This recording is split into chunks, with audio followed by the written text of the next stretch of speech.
Salut à tous! Est-ce que le résultat doit primer sur le jeu? Est-il seul juge de paix? Quelle est la définition du beau jeu et qui décrète qu'un style est plus beau qu'un autre? Dans cette vidéo, je vais réagir aux commentaires que j'entends souvent à la télévision ou sur les réseaux sociaux. Et je vais me positionner clairement en faveur du style qui me fait kiffer. Mais si vous voulez le découvrir, je vous invite à rester avec moi jusqu'au bout de cette vidéo. Mais avant de démarrer, je vous invite à vous abonner à ma chaîne YouTube en cliquant sur le petit bouton qui se trouve en bas de l'écran ou en activant la petite cloche comme ceci. Je vous invite aussi à liker ma vidéo si celle-ci vous plaît et à laisser votre petit avis en commentaire en dessous de la vidéo. Allez, c'est bon, on est parti!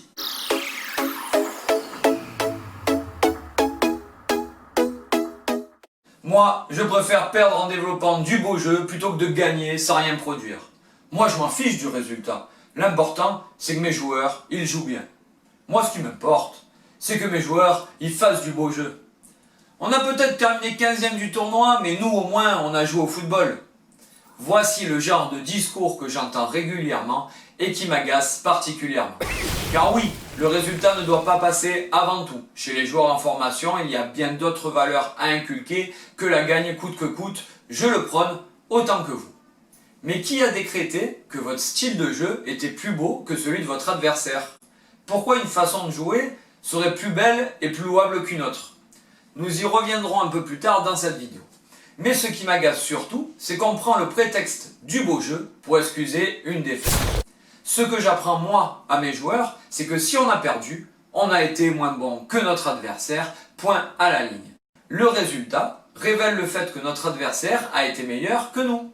Soit plus efficace, soit plus solide, plus collectif, plus volontaire, mais de façon globale, il a gagné car il a été meilleur sur le match.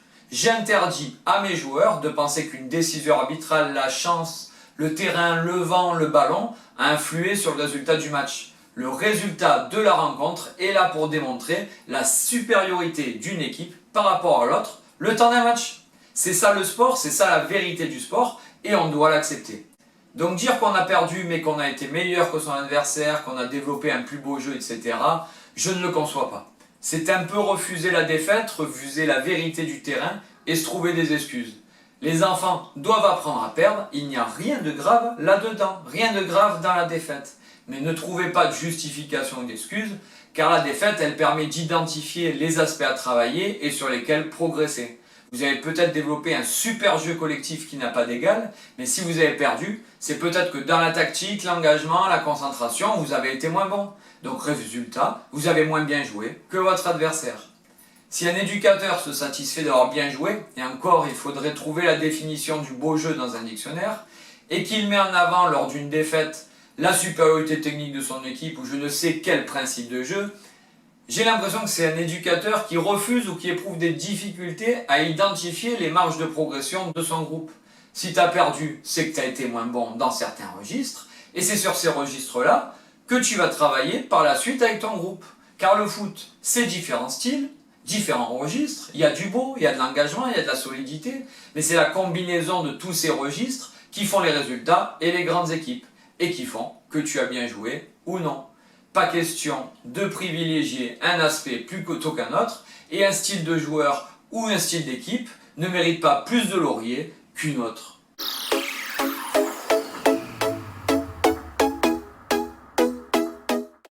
Avec l'apparition des débats autour du foot, tous ces matchs qui sont débriefés 1 million de fois, on a aussi vu apparaître les intellectuels du football, ceux qui prônent une façon de jouer, un style de joueur, etc.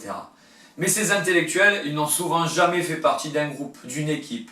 Ils ne voient que par le beau, l'élite, le ballon d'or, la statistique. Ils ne comprennent pas que le joueur le moins technique de l'équipe, celui qui a un peu les pieds carrés, qui ne dribble pas, mais qui est un guerrier, est aussi important dans une équipe que celui qui a réalisé 3 petits ponts, 2 dribbles et un ciseau retourné. Et donc aujourd'hui, malheureusement, ce qui est valorisé, c'est le redoublement de passes, le dribble extérieur du pied, la finesse technique. Mais est-ce que c'est ça vraiment du beau jeu? Est-ce que 11 guerriers sur un terrain qui se battent les uns pour les autres, ce n'est pas beau? Est-ce que voir des joueurs jouer avec leurs moyens, dépasser leurs limites, même si elles ne sont pas très hautes, ce n'est pas beau aussi? Est-ce qu'une rigueur tactique, une solidité défensive, appliqué à la lettre, n'est pas aussi une forme de belle partition. Les styles de jeu sont multiples, et ils sont même infinis. Est-ce que l'un est plus valable que l'autre? L'art, le beau, c'est subjectif. Ce qui me fait kiffer en tant que spectateur n'est certainement pas ce qui te fait kiffer toi. Alors pourquoi hiérarchiser? Alors pourquoi dire après une défaite j'ai perdu mais mieux joué que mon adversaire? Le foot, il faut se le dire, reste un sport de performance. On n'est pas dans une galerie d'art ni dans un contest de freestyle. Le beau jeu entre guillemets, s'il est prôné, n'est qu'un outil au service du résultat. Car bien sûr que tout entraîneur cherche à produire un jeu agréable à regarder, mais pourquoi? Essayer de bien jouer, c'est surtout pour se donner plus de chances de gagner. Bien jouer reste quand même le moyen le plus sûr de remporter la partie. Et je le redis, il existe différentes formes de bien jouer, tout est subjectif. Adopter un jeu très direct n'est pas moins bien qu'un jeu de conservation de balles. Un jeu offensif n'est pas plus valable qu'un jeu défensif. Et moi je dis que quand une équipe arrive à reproduire sur le terrain ce qui a été imaginé en amont, quel que soit le style, eh ben c'est bien joué. Donc chers éducateurs, adoptez le style qui vous plaît, mais surtout celui qui convient à vos joueurs. Il n'existe pas un style plus valable qu'un autre. Vous ne serez pas considéré comme un meilleur éducateur si vous faites jouer vos joueurs à la façon d'un Guardiola. Apprenez à connaître vos joueurs et à construire vos convictions à partir de cela. Et si votre groupe réussit à appliquer votre méthode, eh ben moi je dis, bien joué.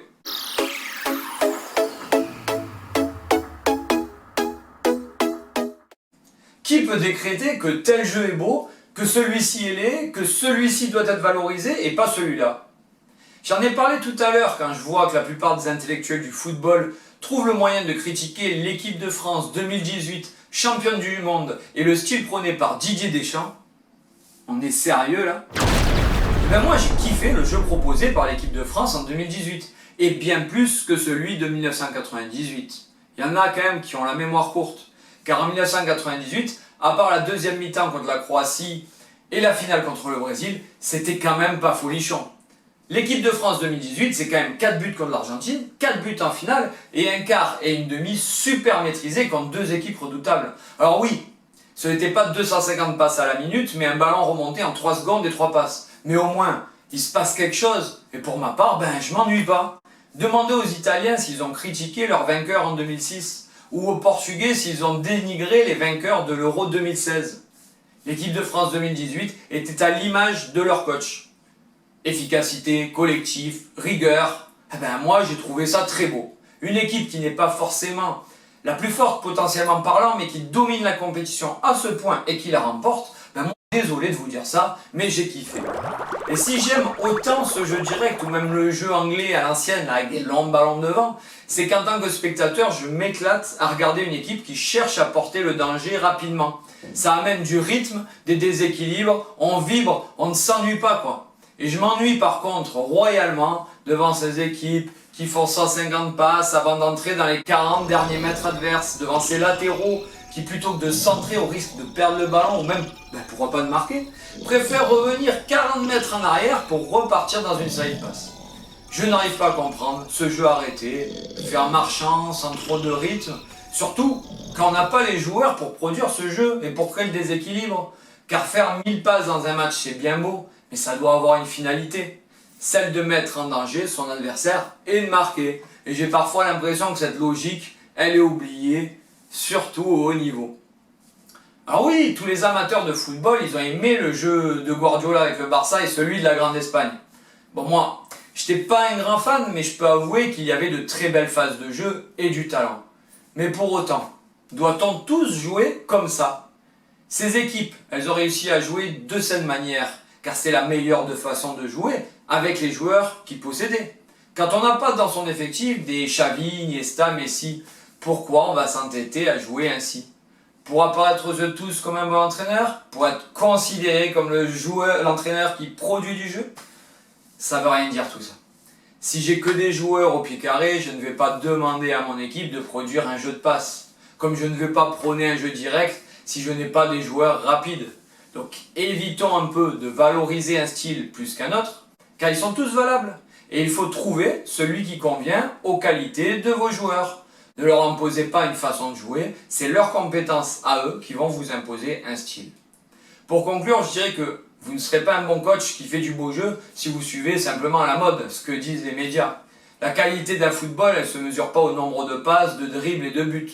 Construisez vos propres convictions à partir de ce que sont vos joueurs et de ce que vous connaissez d'eux.